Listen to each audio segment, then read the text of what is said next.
When I was in college, I was a big fan of Werner Herzog, and I read his book called Walking on Ice. And it's a journal, a diary of him walking from Munich to Paris to visit Lotte Eisner, who was dying at the time. And he writes about, just walking, and he like breaks into people's like homes and stuff to spend the night. It's like, very renegade, like like all of his films kind of are. And I was kind of taken by this, model of walking. And I was visiting my old boarding school with my two college roommates. And I said to them, why don't we just walk to Paris from here instead of taking the train? It'll be so much more interesting and fun. And they were like, okay. So we start walking across the Alps towards Paris. And it's kind of great. We just like in the Alps and it's just nature and they're like wild blueberries. And then there's like a thunderstorm.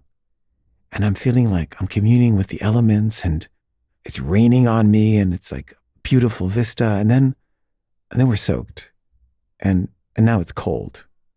And we're like, oh my God, this is really unpleasant. And there was a village that we saw. And we go to the village and we just want to spend the night somewhere that we won't get rained on. And we just knock on these doors and it's nighttime and people are scared and they're like, who is it? And we're like, hi, we're just walking across the Alps. We're Americans. Can we spend the night here?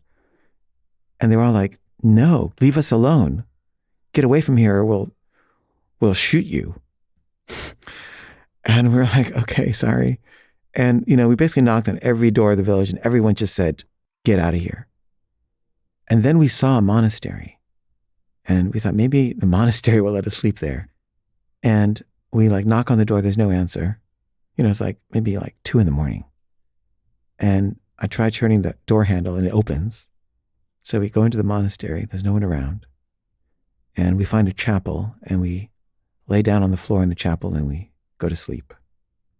And in the morning, we're woken by a monk. And he's like, what are you doing here? And we said, oh, we were trying to cross the Alps by foot and it was raining and we decided to spend the night here. Is that okay? And he says, yes, it's okay. And you're invited to have lunch with us, but then you have to leave. And we said, okay, thank you. So we had lunch with these monks and they were nice. And then they said, okay, you have to leave now. And at this point, I was like, fuck Herzog. I don't even like his films that much, really. Let's just take the train to Paris. And my roommates were like, yeah, let's just do that.